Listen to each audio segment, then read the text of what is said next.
Guilty. Constable Chucky Brown convicted of murder in Clarendon Police Death Squad trial. We have reactions.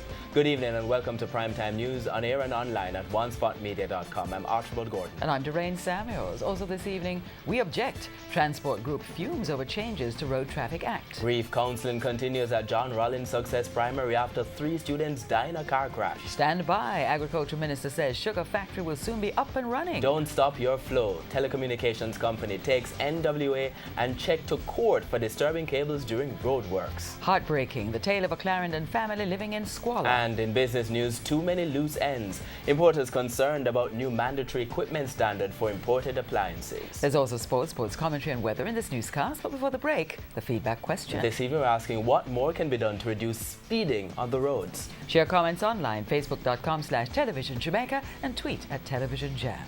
Please stay with us. Primetime News returns right after this break.